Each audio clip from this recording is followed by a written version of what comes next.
ውድ የፈታ ቤተሰቦች የከበረ ሰላምታችን በያላችሁበት ይድረሳችሁ። ለተረቡ የምሽት መረጃዎችን ነው ብለናል። እንደተለመደው መረጃውን በቅድሚያ በማስተዋወቅ እንጀምር። ጄኔራሎችና ካቢኔው አስቸኳይ ስብሰባ ተቀምጠዋል። የተፈጠረው ጥረት ይሄው የአስቸኳይ ስብሰባ እንዲጠራ አድርጓል። ከሰሞኑ ሲብላላ የነበረው ጥረትም ዛሬም የበለጠ ተባብሶ የቀጠለ መሆኑን የሚያመለክቱ መረጃዎች እየወጡ ነው። ጥንቅራችን ከያዛቸው ርዕሰ ጉዳዮች መካከል ነው። የአየር ኃይል ዋና አዛዥ ሌተናል ጄኔራል ይልማ መርዳሳ አየር ኃይሉ የሚሰጠውን ተልዕኮ ለመወጣትና ግዳጁን ለመፈጸም ዝግጁ ነው ማለታቸውን የተመለከተ አንድ መረጃንም ይዘናል። የአሜሪካው ፕሬዝዳንት ዶናልድ ትራምፕ በኢትዮጵያና ግብጽ ውዝግብ እጃቸውን ሊያስገቡ መሆናቸው ተሰምቷል። ትራምፕ ጠቅላይ ሚኒስትር አብይ አህመድንና የግብጹ ፕሬዝዳንት አብዱልፈታህ አልሲሲን ፊት ለፊት ሊያገናኙ መሆናቸውን ያመለከተው መረጃ በዛሬው ዕለት በስፋት እያነጋገረ ነው። ትራምፕ የግድቡን ጉዳይ አሁንም ከፍተኛ ትኩረት እንዳለዩት ይህ መረጃ አመላክቷል። ሙሉ መረጃውን ከጥንቅራችን ይሰማሉ። ትራምፕ የጋዛን ስምምነት በሱዳን መድገም ይፈልጋሉ ተባለ። የትራምፕ አስተዳደር ካይሮ ላይ ሱዳን ተፋላሚዎችን ለማገናኘት ማቀዱ ተነገረ። ዋሽንግተን የተኩስ አቁም የፊት ለፊት የፖለቲካ ድርድር ከማዕድንና ኢንቨስትመንት ማበረታቻ ጋር ይዛ ብቅ ማለቷን የተዘገበው። የብር የመግዛት አቅም መዳከምን በተመለከተ ጉምቱ የምጣኔ ሀብት ባለሙያው ጥብቅ ማሳሰቢያ ሰጥተዋል። አንጋፋው የምጣኔ ሀብት ባለሙያው ሙሼ ሰሙ የብር የመግዛት አቅም ከገበያ መር ኢኮኖሚ ማሻሻያ እስካሁን ያለውን ሁኔታ ባመለከተው ትንታኔያቸው መጪውን ጊዜ በተመለከተ በጥብቅ አስጠንቅቀዋል። ይህ የኢኮኖሚ ባለሙያው ማስጠንቀቂያ የተሰማው ብር በዓለም አቀፍ ደካማ መሆኑን ያመለከተ ሪፖርት ይፋ ከሆነ በኋላ ነው። ዝርዝሩን ከጥንቅራችን ይሰማሉ። የቀድሞ የኬንያ ጠቅላይ ሚኒስትርና አንጋፋው የኬንያ ተቃዋሚ ፓርቲ መሪ ራይላ ኦዲንጋ ለሕክምና በሄዱበት በህንድ ሀገር በልብ ድካም ህመም አረፉ። ኢትዮጵያ በኬንያው ፖለቲከኛ ሞት ሀዘኗን ከገለጹ ሀገራት ቀዳሚ ሆናለች። የራይላ ኦዲንጋን ህልፈት የምንመለከት ይሆናል። እስከ ፍጻሜው አብራችሁን ቆዩ። የምንለቃቸው ዕለታዊ ትኩስ ዜናዎች እንዲደርሷችሁ ላይክ፣ ሼር፣ ሰብስክራይብ ማድረግ እንዳትረሱ።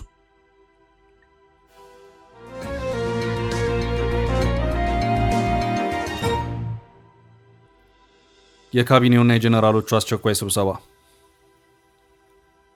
ጄኔራሎቹና ካቢኔው አስቸኳይ ስብሰባ መቀመጥ ግድ ብሏቸዋል። ባለፈው ቅዳሜ ጥቅምት 1 ቀን 2018 ዓ.ም የተጀመረው የትግራይ ታጣቂዎች በሰልፍ የታጀበ ጥያቄ በዛሬው ዕለትም ቀጥሏል። አርሚ 13 የተባለው የህወሓት የታጣቂዎች ክፍል በዛሬው ዕለት በሽራሮ አካባቢ ሰልፍ በመውጣት ጥያቄውን ያቀረበ መሆኑን ከስፍራ የወጡት መረጃዎች አመልክተዋል። የዛሬው ሰልፍ በርከት ያሉ አካባቢዎችን አካሎ የታየ ሲሆን አርሚ 11 እንዳባጉና፣ አርሚ 43 በመሆኒ፣ አርሚ 92 በአጉል አካባቢዎች ሰልፎችን በማካሄድ በአንዳንድ አካባቢዎች መንገዶችን የመዝጋት ሁኔታዎች እየታዩም ነው ተብሏል። ህወሓት ከትግራይ የ2 ዓመታት ጦርነት ቀደም ብሎ የትግራይ መከላከያ ሰራዊት ወይም ቲዲኤፍ በሚል ያደራጀው ኃይል የፕሪቶሪያውን ስምምነት ተከትሎ ትጥቅ በመፍታት ተሃድሶ ወስዶ የተወሰነ መቋቋሚያ ገንዘብ እያገኘ ወደ ማህበረሰቡ መልሶ ይቀላቀላል ተብሎ ቢጠበቅም ብዙም ወደፊት ሳይራመድ ቀርቷል። ህወሓት ከዚህም ባለፈ ታጣቂዎችን በአዲስ መልኩ እየመለመለ ጦሩን የማጠናከር ሂደት ውስጥ የገባ መሆኑ ደግሞ የክልሉ ታጣቂዎችን በበጀት የማስተዳደር አቅም ከባድ ፈተና ውስጥ ከቶታል። ታጣቂዎቹ በኪስ ገንዘብ አንተዳደርም፣ ደሞዝ ይሰጠን፣ ጥቅማ ጥቅሞቻችን ይጠበቁ የሚሉ መሰረታዊ ጥያቄዎችን ሲያነሱ የቆዩ ሲሆን ይኸው የቆየ ጥያቄ ምላሽ ባለማግኘቱ ጥያቄው ዋላ ድር እያለ አሁን ወዳለበት የአደባባይ ሰልፍ አምርቷል። ይህንኑ የጥቅምት አንዱን የመጀመሪያ የታጣቂዎቹን የአደባባይ ላይ ጥያቄ ተከትሎ የህወሓት ሊቀመንበር ዶክተር ደብረጽዮን ገብረ ሚካኤልና የክልሉ ጊዜያዊ አስተዳደር ፕሬዝዳንት ሌተናል ጄኔራል ታደሰ ወረደ በር ዘግተው ታጣቂዎቹን ቢያወያዩም ሰልፉ ግን ሊቆም አልቻለም። ውይይቱ መካሄዱን ያመለከተው ትላንት ምሽቱን የወጣው የትግራይ ኮሚኒኬሽን ቢሮ መግለጫ ነው። በዛሬው ዕለት በትግራይ ኮሚኒኬሽን ቢሮ በኩል የወጣው አዲስ መረጃ ደግሞ የታጣቂዎቹ ሰልፍ መቀጠሉን ተከትሎ የትግራይ ጊዜያዊ አስተዳደር ፕሬዝዳንት ሌተናል ጄኔራል ታደሰ ወረደ ካቢኔያቸውን አስቸኳይ ስብሰባ የጠሩበት ሁኔታ ተፈጥሯል። በዚሁ አስቸኳይ ስብሰባ ላይም በታጣቂዎቹ በኩል እየተነሳ ያለው የደሞዝና የጥቅማ ጥቅም ጥያቄ የተመከረበት መሆኑን ይኸው መረጃ አክሎ አመላክቷል። ከዚሁ ጋር በተያያዘም ከ2017 ዓ.ም ጀምሮ ጥናት ሲካሄድ የነበረ መሆኑን ያመለከተው መግለጫው በዛሬው ዕለትም በተጠራው አስቸኳይ ስብሰባ ላይ ጄኔራል ታደሰ ከሌሎች የጸጥታ ክፍል ከፍተኛ ወታደራዊ አመራሮች ጋር ጭምር የመከሩበት መሆኑም ታውቋል። የኢትዮጵያ መከላከያ ሰራዊት የቀድሞቹ አመራሮች የነበሩትና በጡረታና በተለያዩ መንገዶች ከመከላከያ ሰራዊት የተሰናበቱት የትግራይ ጄኔራሎችና የተለያዩ ወታደራዊ አመራሮች ቲዲኤፍ የተባለውን ኃይል ከማደራጀት ጀምሮ በአሁኑ ሰዓትም ይህንኑ ኃይል እየመሩት ይገኛሉ። እነዚህ ወታደራዊ አመራሮች የህወሓትን ለሁለት መከፈል ተከትሎ ድጋፋችን ጉባኤ ላደረገው አካል ነው በማለት ሙሉ ድጋፋቸውን ለነ ደብረጽዮን ቡድን የሰጡ ናቸው። ፖለቲካንና ወታደርን ምን አገናኘው በማለት የተቃወሙት ደግሞ የትግራይ ሰላም ኃይል ወይም ትግራይ ፒስ ፎርስ በማለት አፋር ክልል ገብተው ሀራ መሬት በሚል በትጥቅ እየተንቀሳቀሱ ይገኛሉ። የህወሓትን ለሁለት መከፈል ተከትሎ ከትግራይ የወጡት ጀነራል ጻድቃን ገብረትንሳኤና አቶ ጌታቸው ረዳ ከነዚህ ወታደራዊ አመራሮችና ከነ ደብረጽዮን ጋር በማበር ድምፅ አልባ መፈንቅለ መንግስት አድርገውብናል በማለት ጀነራል ታደሰ ወረደን ሲወቅሱ ይሰማሉ። የእነ አቶ ጌታቸው ረዳን ከትግራይ መውጣት ተከትሎም የነ ደብረጽዮን የትግራይ ፖለቲካ ሚና የጎላ ሆኖ የታየ ሲሆን ጀነራል ታደሰ ወረደም ህወሓትን ደጋግሞ በአደባባይ አጥብቀው ሲከላከሉም ታይተዋል። አሁን ከካቢኔው ጋር በአንድ ላይ ስብሰባ ላይ የታደሙት እነዚሁ ጀነራሎች ለተፈጠረው ችግር ምን አይነት የመፍትሄ ሐሳብን እንዳቀረቡ ግን በግልጽ የተብራራ ነገር የለም። ጀነራሎቹ በአርሚ የተከፋፈለውን ታጣቂዎች የሚመሩ ናቸው። በትግራይ ጊዜያዊ አስተዳደር ካቢኔ ውስጥ በጀነራሎቹ የሚመራው ቲዲኤፍ የተባለው አካል ከህወሓት ቀጥሎ ሰፊውን የመንግስትነት ድርሻ የያዘ ነው። የዚህ መሪ ደግሞ ራሳቸው ሌተናል ጀነራል ታደሰ ወረደ ናቸው።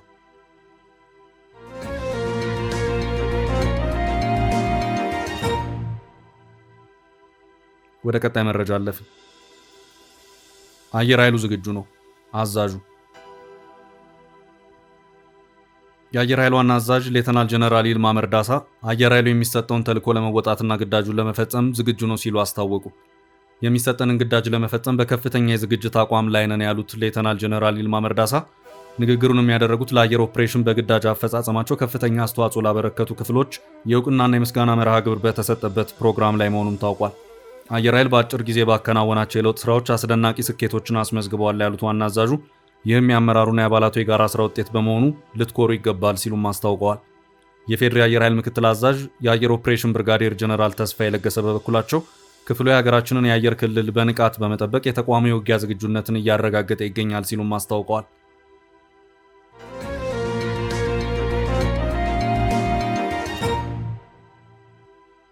በቀጣይ ርዕስ ትራምፕ በጠቅላዩና አልሲሲ ድርድር። የአሜሪካው ፕሬዝዳንት ዶናልድ ትራምፕ በኢትዮጵያና ግብፅ ውዝግብ እጃቸውን ሊያስገቡ መሆናቸው ተሰምቷል። ትራምፕ ጠቅላይ ሚኒስትር አብይ አህመድንና የግብፁ ፕሬዝዳንት አብዱልፈታህ አልሲሲን ፊት ለፊት ሊያገናኙ መሆናቸውን ያመለከተ መረጃ በዛሬው ዕለት በስፋት እያነጋገረ ነው። ትራምፕ የግድቡን ጉዳይ አሁንም ከፍተኛ ትኩረት እንዳለዩት ይህ መረጃ አመልክቷል። የኢትዮጵያ ታላቁ ህዳሴ ግድብ ጉዳይ ለአሜሪካው ፕሬዝዳንት ዶናልድ ትራምፕ በጣም አስፈላጊና ወሳኝ መሆኑን ከፍተኛ አማካሪያቸው ማሳድ ቡሎስ ተናግረዋል። የአሜሪካው ፕሬዝዳንት የአፍሪካ የአረብና የመካከለኛው ምስራቅ ከፍተኛ አማካሪው ለሳውዲው አልአረቢያ እንደተናገሩ ትራምፕ ከመጀመሪያው የስልጣን ዘመናቸው አንስቶ በግድቡ ዙሪያ የበኩላቸውን ሲያከናውኑ ነበር። ታላቁ የህዳሴ ግድብ ከአባይ ወንዝ በምታገኘው የውሃ መጠን ላይ ተጽዕኖ ይኖረዋል በሚል ከሱዳን ጋር በመሆን በግድቡ የውሃ ሙሌትና አስተዳደር ላይ አስገዳጅ ስምምነት እንዲደረስ ስትጠይቅ የቆየችው ግብፅ በተደጋጋሚ በጉዳዩ ላይ አሜሪካ ጣልቃ እንድትገባ ስትጠይቅ ቆይታለች። ፕሬዝዳንት ትራምፕም በመጀመሪያው የስልጣን ዘመናቸው የሁለቱ ሀገራት ከፍተኛ ባለስልጣናትን በማቀራረብ ስምምነት ላይ እንዲደርሱ ከመሞከራቸው ባሻገር በተለያዩ ጊዜያት ግድቡን በተመለከተ አነጋጋሪ አስተያየት በመስጠት ይታወቃል። የፕሬዝዳንቱ አማካሪ የኢትዮጵያ ህዳሴ ግድብ ጉዳይ የትራምፕ ትኩረት እንዳለው በመጥቀስ ወሳኝ አጀንዳ መሆኑን ተናግረዋል። በመጀመሪያው ፕሬዝዳንትነት ዘመናቸው ፕሬዝዳንት ትራምፕ ከስምምነት እንዲደረስ ጥረት ማድረጋቸው ይታወቃል በማለት በሀገራቱ መካከል ቴክኒካዊ ስምምነት ሊፈረም ተቃርቦ በተወሰኑ ችግሮች ምክንያት መደናቀፉን አስታውሰዋል። በወቅቱ በአሜሪካና በዓለም ባንክ አማካይነት በተደረገው ድርድር የተዘጋጀው ሰነድ ይፈረማል ተብሎ በሚጠበቅበት ወቅት ኢትዮጵያ የቀረበው ሰነድ ጥቅሟን አሳልፎ የሚሰጥ መሆኑን በመጥቀስ ከስምምነቱ ወጥታለች። በዚህ የተቆጡት ፕሬዝዳንት ትራምፕ ሀገራቸው ለኢትዮጵያ ትሰጥ ከነበረው ድጋፍ ወደ $500 ሚሊዮን የሚደርሰው እንዲቋረጥ አድርገው ነበር። የግድቡ ግንባታ ከተጀመረበት ጊዜ አንስቶ በውሃ ሙሌትና በግድቡ አስተዳደር ላይ በሶስቱ ሀገራት ባለስልጣናት መካከል ከመቋጫ ያልደረሱ ድርድሮች ሲካሄዱ እንደነበር ይታወሳል። የፕሬዝዳንት ትራምፕ ከፍተኛ አማካሪ ከአንድ ወር በፊት ወደ አካባቢው በመምጣት ከኢትዮጵያ ከሱዳንና ከግብፅ ባለስልጣናት ጋር በተለያዩ ጉዳዮች ላይ ተወያይተው ነበር። ቡሎስ ሰኞ ዕለት ለአልአረቢያ ሁለቱ ሀገራት ወደ ግጭት ማምራት የሌለበት ታሪካዊ ትስስር አላቸው በማለትም አሁንም አሜሪካ በአዲስ አበባና በካይሮ መካከል ሰላማዊ ትብብር እንዲኖር እንደምታበረታታ ጠቅሰዋል። ቡሎስ ጉዳዩ በግልጽ ቴክኒካዊ ከመሆኑ አንጻር በተለይ በቴክኒካዊ ነጥብ ሁሉንም የሚያስማማ መፍትሄ ለማግኘት እየሰራን ነው ሲሉ ለአልአረቢያ ተናግረዋል። በግብፁ ፕሬዝዳንትና በኢትዮጵያው ጠቅላይ ሚኒስትር መካከል ንግግር እንዲካሄድ ትራምፕ ጥረት ያደርጉ እንደሆነ በአልአረቢያ የተጠየቁት ቡሎስ እንደ ፈጣሪ ፍቃድ ሁለቱም መሪዎች አብረው እናያቸው ይሆናል፣ ለዚያም እየሰራን ነው በማለት መልሰዋል።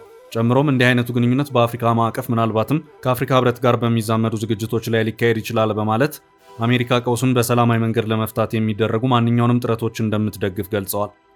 ከ14 ዓመታት በላይ በግንባታ ላይ ነበረውና ባለፈው ዓመት ማብቂያ ላይ ግንባታው ተጠናቆ የተመረቀው ታላቁ የኢትዮጵያ ህዳሴ ግድብ ከ5000 ሜጋዋት በላይ ኤሌክትሪክ ኃይል የሚያመነጭ በአፍሪካ ትልቁ ግድብ ነው።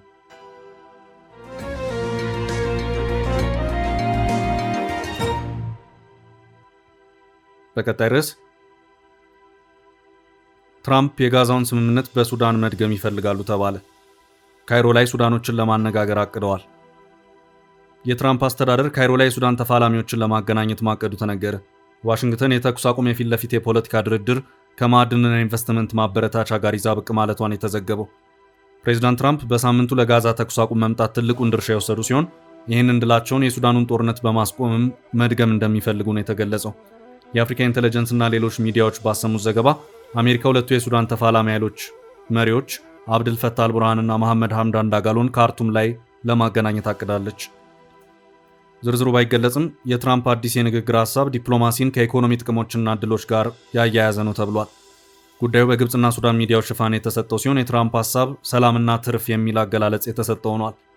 ካይሮ ላይ እንዲሆን የታሰበው ንግግር ተፋላሚዎችን በኢኮኖሚ ጥቅም እንዲሳቡ ያሰበ ሲሆን በተለይ ለፖርት ሱዳን በማዕድን ማውጣት ዘርፍ የግል ኢንቨስትመንት በገፍ የሚያመጣ ነው ተብሏል። ይህን ተከትሎ የአሜሪካ የቢዝነስ ልዑካን ወደ ቀይ ባህሯ የሱዳን ከተማ ፖርት ሱዳን ከሰሞኑ ያመራል ተብሎ ይጠበቃል። የትራምፕ አስተዳደር ድርብ ስትራቴጂ ባለው እቅዱ የተኩስ አቁም የቀጥታ ድርድር በአንድ በኩል ሲካሄድ፣ በሌላ በኩል በተናጠል የኢኮኖሚ አጋርነት ንግግሮች ከሁለቱ ጋር ይደረጋል ተብሏል። ሱዳን እንደ ወርቅ፣ ነዳጅ ያሉ ማዕድናት የተፈጥሮ ሀብት ባለቤት መሆኗ ይታወቃል። ግብፅ የትራምፕን ሱዳንን የማደራደር ሀሳብ በደስታ መቀበሏ የተዘገበ ሲሆን የግብፅ የመረጃ አገልግሎት ግብፅ ሱዳኖችን ለማደራደርና ድርድሩን ለማመቻቸት ዝግጁ መሆኗን አረጋግጧል። ግብፅ በጋዛ ጉዳይ ከኳታር ጋር ሐማስና እስራኤልን በማደራደር ጠንካራ ሚና የተወጣች ሲሆን በአረቡ ዓለም የጨመረውን ተጽዕኖ ፈጣሪነቷን በሱዳን በኩል በአፍሪካ ቀንድ የመድገም ፍላጎት እንዳላት ተዘግቧል።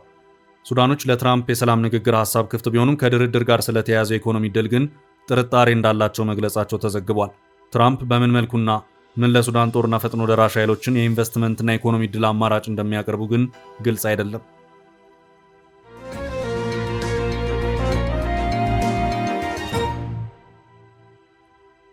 በቀጣይ ርዕስ በዶላርና ብር ጉዳይ የተሰጠው ጥብቅ ማስጠንቀቂያ። የብር የመግዛት አቅም መዳከምን በተመለከተ ጉምቱ የምጣኔ ሀብት ባለሙያው ጥብቅ ማሳሰቢያ ሰጥተዋል። አንጋፋው የምጣኔ ሀብት ባለሙያ ሙሼ ሰሙ የብር መግዛት አቅም ከገበያ መር ኢኮኖሚ ማሻሻያ እስካሁን ያለውን ሁኔታ ባመለከተው ትንታኔያቸው መጪውን ጊዜ በተመለከተ በጥብቅ አስጠንቅቀዋል። ይህ የኢኮኖሚ ባለሙያው ማስጠንቀቂያ የተሰማው ብር በዓለም አቀፍ ደካማ መሆኑን ያመለከተ ሪፖርት ይፋ ከሆነ በኋላ ነው። እንደ አውሮፓ አቆጣጠር በ2025 ከዓለማችን እጅግ ደካማ ገንዘብ ካላቸው ሀገራት መካከል ኢትዮጵያ 26ኛ ላይ እንደምትገኝ ከ5 ቀናት በፊት ይፋ የሆነው ዓለም አቀፉ ሪፖርት ይፋ ማድረጉ ይታወቃል። ኤክሴስ የተሰኘው ዓለም አቀፉ የምጣኔ ሀብት ተቋም በዚሁ ሪፖርቱ ኢትዮጵያ ኢራን፣ ሊባኖስንና ዚምባብዌን ተከትላ በገንዘቡ አቅም ማነስ በቀዳሚነት ላይ ትገኛለች ሲል ማመልከቱ የሚታወስ ነው። በደረጃው መሰረት የኢትዮጵያ ብር ከየመን ቀጥሎ ከሄይቲ ደግሞ የተሻለ በመሆን በ26ኛ ደረጃ ላይ ሰፍሯል። የገንዘብ ምንዛሬ ምዘናውን ይፋ ያወጣው ዓለም አቀፍ የምንዛሬ ኤጀንሲ የምንዛሬ ምዘናው የተካሄደው የየሀገራቱ ገንዘቦች ከአሜሪካኑ ዶላር ጋር በሚኖራቸው የምንዛሬ መጠን መሰረት ነው። ይህ ሪፖርት ይፋ ከሆነ በኋላ በዛሬው ዕለት የብርን የመግዛት አቅም በተመለከተ ሰፊ ማብራሪያ የሰጡት ሙሼ ሰሙ የውጭ ምንዛሬ በገበያ ዋጋ እንዲመራ ከመደረጉ ጥቂት ቀናት በፊት የ1 ዶላር ዋጋ ጃንዋሪ 1 2024 ላይ ብር 56.47 የነበረ ሲሆን ከ7 ወር በኋላ ጁላይ 30 2024 ላይ የ1 ዶላር ዋጋ ብር 57.83 ሆኗል ሲሉ አመልክተዋል። የ1 ዶላር ዋጋ በ7 ወር ጊዜ ውስጥ ያሳየው ጭማሪ በብር 1.35 ሲሆን በመቶኛ 2.40% ብቻ ነው ሲሉ አክለው ገልጸዋል። እንደ አውሮፓውያን አቆጣጠር ጁላይ 31 2024 ላይ የውጭ ምንዛሬ በገበያ እንዲመራ ከተደረገ ከሁለት ቀን በኋላ የ1 ዶላር ዋጋ በብር 17.59 በመቶኛ ደግሞ 31.15 እንዲጨምር ተደርጓል ያሉት ባለሙያው ኦክቶበር 14 2025 በተደረገው ጨረታ የ1 ዶላር ዋጋ ብር 148.1007 የደረሰ ሲሆን ከጁላይ 30 2024 በኋላ ማለትም የውጭ ምንዛሬ በገበያ ዋጋ እንዲመራ ከተደረገ ከ1 ዓመት ከ2 ወር ከ15 ቀን በኋላ 162.23% ወይም በብር 91.62 ጨምሯል። ካለፈው ጨረታ ኦገስት 5 2025 ላይ ከተደረገው ጋር ሲነጻጸርም በ5 ወር ውስጥ ብር 9.97 ወይም 7.16% ጨምሯል ሲሉ ሙሼ ሰሙ አብራርተዋል። የምጣኔ ሀብት ባለሙያው የውጭ ምንዛሬ ጨረታ ላይ የታየው የዋጋ ለውጥን ባያያዙበት በዚሁ መረጃቸው የብር የመግዛት አቅም በአሳሳቢ ሁኔታ እየተዳከመ መምጣቱን ገልጸዋል። በዓለም አቀፍ ደረጃ በ2025 ከጃንዋሪ 1 እስከ ጁን 27 ከፍተኛ የውጭ ምንዛሬ ዲቫሉዌሽን ያሳዩ 10 ሀገራት ዝርዝር ውስጥም ኢትዮጵያ በ9ኛ ደረጃ ላይ እንደምትገኝ ሙሼ ሰሙ ከዚሁ መልእክታቸው ጋር ባያያዙ ምስል አመላክተዋል። የምጣኔ ሀብት ባለሙያው ሙሼ ሰሙ የብር የመግዛት አቅም ማሽቆልቆል መጨረሻው እስከሄድ ድረስ ነው ሲሉ ጥያቄ ባነሱበት መልእክታቸው የሁኔታውን አሳሳቢነት አመላክተዋል። በተያያዘም የኢትዮጵያ ብር ባለፈው የአውሮፓውያን ዓመትም ከሰሃራ በታች ካሉ ደካማ ገንዘብ ካላቸው ሀገራት ተርታ እንደሚመደብ የዓለም ባንክ መዘገቡ ይታወሳል። ሄይቲ፣ ኢራን፣ ሊባኖስ እና ዚምባብዌ ባሴ የገንዘብ አቅማቸው የወረዱ ሀገራት ሲባሉ ኢራን የመጨረሻውን ደረጃ ይዛለች። የኢትዮጵያ ብር አቅም ማሽቆልቆል በርካታ ምክንያቶች ቢኖሩም የኢኮኖሚ አለመረጋጋት በዋነኝነት ተቀምጧል። በማክሮ ኢኮኖሚ ማሻሻያ የተወሰደ የምንዛሬ ፖሊሲም የብር የመግዛት አቅምን በእጅጉ የቀነሰ መሆኑ ይነገራል። ይህ በእንዲህ እንዳለ ብሔራዊ ባንክ ለውጭ ምንዛሬ ጨረታ $150 ሚሊዮን በትላንትናው ዕለት ማቅረቡ ይታወቃል። ባንኩ የውጭ ምንዛሬ ገቢው በመጨመሩ የንግዱ ማህበረሰብና የህዝቡ የውጭ ምንዛሬ ፍላጎት በመደበኛው ገበያ መሟላት እንደሚችል ገልጿል። ባንኩ መሰል ጨረታ ሲያወጣ ለ10ኛው ዙር ሲሆን በዚህ ዙር $150 ሚሊዮን በጨረታ ለመሸጥ አቅርቧል። በጨረታው የአንድ አሜሪካን ዶላር አማካይ ምንዛሬ ተመን 148.10 ብር ሆኖ ተመዝግቧል። ብሔራዊ ባንክ የውጭ ምንዛሬ ገበያው በሚፈቅደው ጊዜ ተመሳሳይ ጨረታዎችን ቀጥላለሁ ብሏል።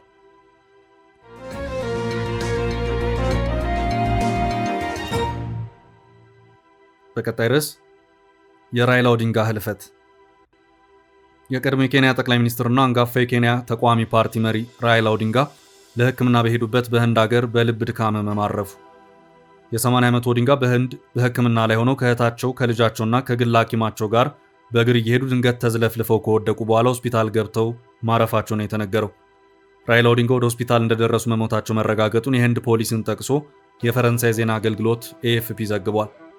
በወቅቱ አንድ የህንድ ጸጥታ አስከባሪ መኮንንና አንድ የኬንያ የጸጥታ መኮንን አብረዋቸው እንደነበሩም ፖሊስ ተናግሯል። እንደ አውሮፓ አቆጣጠር ጥር 1945 ዓ.ም የተወለዱት ኦዲንጋ የወጣትነት ዕድሜያቸውን በእስር ቤት ወይም በስደት በያኔው የኬንያ ፕሬዝዳንት ዳንኤል አራፕ ሞይ የስልጣን ዘመን ዴሞክራሲ እንዲሰፍን በመታገል ነው ያሳለፉት። አንጋፋ ፖለቲከኛም ናቸው። በኬንያ ያሉ በጎሳ ተወካይ የሆኑት ፖለቲከኛው እንደ አውሮፓ አቆጣጠር በ1992 የፓርላማ አባል ለመሆን በቅተዋል። ራይላ ኦዲንጋ በኬንያ አጠቃላይ ምርጫ 5 ጊዜ ያህል ለፕሬዝዳንትነት የተወዳደሩ ሲሆን በሁሉም ሳይቀናቸው ቀርተዋል። ራይላ ኦዲንጋ በ1997፣ 2007፣ 2013፣ 2017 እንዲሁም 2022 ነበር ፕሬዝዳንታዊ እጩ ሆነው ለውድድር የቀረቡት። የኦዲንጋ ሞት ታዲያ በኬንያ በተቃዋሚዎች አመራር ዘንድ ክፍተት መፍጠሩ እንደማይቀር ይገመታል። ተቃዋሚዎችን በማንቀሳቀስ እርሳቸውን የሚተካ ፖለቲከኛ በኬንያ መገኘቱም ያጠራጥራል ነው የተባለው። የኬንያ ፖለቲከኞች በኦዲንጋ ሞት የተሰማቸውን ሐዘን በመግለጽ ላይ ሲሆኑ ከውጭ ሀገራት መሪዎች የኢትዮጵያው ጠቅላይ ሚኒስትር አብይ አህመድ በራይላ ኦዲንጋ ሞት የተሰማቸውን ሐዘን ከገለጹት የመጀመሪያዎቹ መሪዎች መካከል አንዱ ሆነዋል። ጠቅላይ ሚኒስትር አብይ አህመድ በኢትዮጵያ መንግስት ስም የተሰማኝን ሐዘን ገልጻለሁ፣ ነፍሳቸው በሰላም ትረፍ ሲሉ በኤክስ ገጻቸው ጽፈዋል። ኦዲንጋ 5 ጊዜ ለፕሬዝዳንትነት ተወዳድረዋል። ባይሳካላቸውም በ2008 ጠቅላይ ሚኒስትር በሆኑበት አጋጣሚ ኬንያን ለመምራት ቀርበዋል። እጅግ ብዙ ደጋፊ ያላቸው ፖለቲከኛው ወዳጅና አድናቂዎች ባባ ወይም አባት፣ አጓምቦ ወይም የአምላክ ስራና ቲንጋ ወይም ትራክተር በሚል ቅጽል ስም የሚጠሯቸው ነበሩ። ራይላ በቅስቀሳና ሰልፎች ላይ ከደጋፊዎቻቸው ጋር በሬጌ ዘፈኖች መድረኮች ላይ ሲደንሱ ማየት የተለመደ ነበር። ዳንሳቸው የራይላ ዳንስ የሚል ስያሜ ጭምር የተሰጠው ነበር። ኦዲንጋ እግር ኳስ ይወዱ ነበር። የእንግሊዙ አርሰናል ደጋፊም እንደነበሩ ይነገራል። ኦዲንጋ ምርጫ በመጣ ቁጥር የኬንያ ተቃዋሚዎችን በማሰባሰብ የፖለቲካ ጥምረት በመመስረት በይበልጥ ይታወቃሉ። ታዋቂው የኬንያ ፖለቲከኛ በ80 ዓመታቸው አርፈዋል። ቻችን ለዛሬ ያዝንላችሁን ርዕሰ ጉዳዮች እዚህ ላይ ቋጭን። ላይክ፣ ሼር እና ኮሜንት በማድረግ ለቻናላችን ድጋፋችሁ